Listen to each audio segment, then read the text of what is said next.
44 points on 15 of 29, 9 rebounds. Jaylen Brown, 25 and 15. Let's hear from Darvin Ham. He's speaking with Mike Trudell in the media.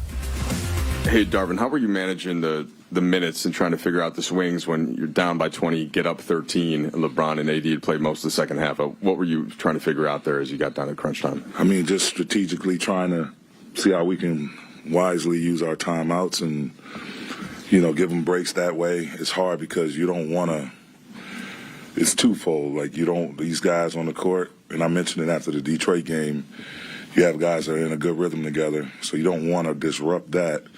And on the flip side of that, you don't want to put a player at risk because they've been sitting down over there on the bench for so long, and then you bring them out there and they expect them the intensity and the speed of the game is at such a level to where it's very easy to get hurt in a situation like that. So just trying to manage the timeouts.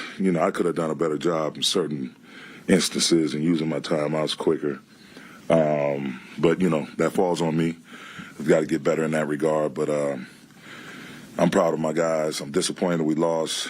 I'm proud of my guys. They competed, all the way to the end, and we gave ourselves a chance to win the game and just didn't, came up a little bit short. Dave? Yeah, so unlike Philly, where you had the missed layup from LeBron and the missed pull-up from Russ, and it seemed like the momentum kind of went the opposite way from there. You did score the first 4 points in overtime tonight. Where do you think it changed from that point? I mean, I have to go back and look at the film. It was just different situations where, we're trying to force read the ball to our main guys, and they collapse, they crowd them, the ball gets sprayed around, and guys, left, and it's a make-or-miss lead, so you have to make-or-miss it. And those are good looks. And the biggest thing is, once we go back and look at the film, is to see if we can get this a second or third action quicker. And then that doesn't mean that the ball won't come back to the person that we want to have it. But just getting the things quicker. And it's tough. I mean, it's a hard-fought game. Guys are fatigued. And the gin up that pace like that is like – we're human, and you're going to need breaks. You're not going to need to, take deep breaths and try to regather yourself, especially, you get to overtime, and now you got to play another additional 5 minutes, and certain guys have been on the floor the entire fourth quarter, so it's why it's hard. That's why you got to be thankful when you get a W in the NBA, man. It's just a tough league, especially against a team like that. I mean, one false move, they're going to make you pay, so it's just a matter of getting the things quicker. Darvin, to drill a little bit down on what Mike was asking, you had the same lineup the whole fourth quarter, most of the overtime. Was there just a certain point where you decided, these guys, I'm going to run with them? Did that reflect maybe the result of this game just feeling more significant? I mean, that's something you usually see in maybe a playoff game, not usually regular season.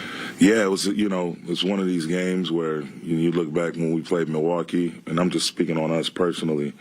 You look at the Milwaukee game, you look at the Philly game, you look at this game, like these are high-level opponents. And so, to see our guys rise to the occasion was great to see. And, again, you go through your rotation in the first half, third quarter, and that's going to reveal to you who's in a good rhythm, what lineup is working together. And this lineup that I had with Russ, Austin, Troy, Bron, and AD was working. It got us back into the game. It got us the lead and a commanding lead down the stretch. But at the end of the day, man, you just have to go with your gut and live with the results. And that's what I'm doing.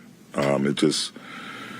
Another, additional point, and for anyone that was prepared to ask this question, it's what I told the team after the game is, everybody could talk about free throws, this and that, but whether it's Boston or the Sixers, whoever, the thing we can't do is spot teams 15, 17, 20-point leads, give up 30-plus points per quarter in the first half. Like, we have to do a better job of coming out and from the tip off,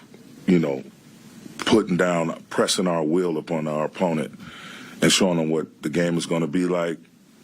what our Laker identity is going to mean during this game, and that has to be on a consistent basis. What you saw in the second half, us digging in defensively, running, getting looks, attacking the paint, that's what I want our identity to be, just a tough, physical, smash-mouth basketball team and who gets stops. And we just can't keep spotting these leads, because if we play like that out the gate, who knows? Maybe our starters get the rest of the last 6 minutes of the game, last 7, 8 minutes of the game.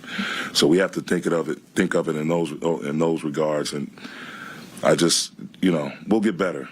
We'll get better. It sucks, man, and I'm so disappointed we didn't get that and close it out, but we'll get better from it for sure. 7-13 run to take that 13-point lead, and it was a lot of fun. But then, James, those last 4 minutes, it fell apart. AD has a chance to put the Lakers up 4 late in that game, misses both free throws. LeBron doesn't get a good look at the end of regulation. And then watching that broadcast, the frustrations, you get into overtime, you're tired, and the shot selection, James, frankly, was just not good. And you're outscored by 33 from the three-point line, and still had a 13-point lead to win that game against your rivals in a game that you just had to win. Yeah, it was a classic NBA battle between, two rivalries. And it was started out, the Celtics were really hot, and the Lakers had that big comeback. It kept going back and forth. The defense got the Lakers back in that game.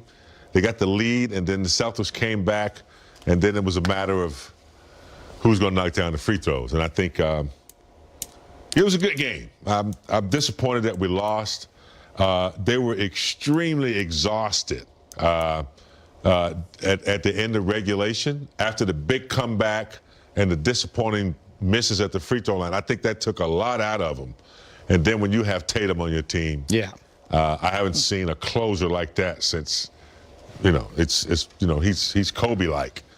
So, not having enough gas to hit the free throws, and then the shot selection in overtime. We've seen this before with the Lakers in overtime, where they, do a good job of coming back to force an overtime, and then all of a sudden just didn't have enough at the end, and the young Celtic legs just took over in overtime.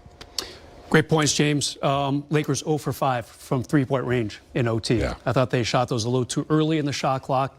Maybe too tired. Maybe like, hey, let's not run an offense. Just try to get some easy threes here. It's tempting when you see Boston doing it throughout the game. Like you said, Geet, Boston outscoring the Lakers by 33 points behind the arc tonight. That's hard to win at any level when you see that stat right there. Laker defense, they listen to their coach.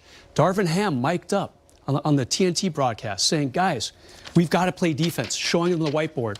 Lakers allowed, 84 points midway through the fourth quarter.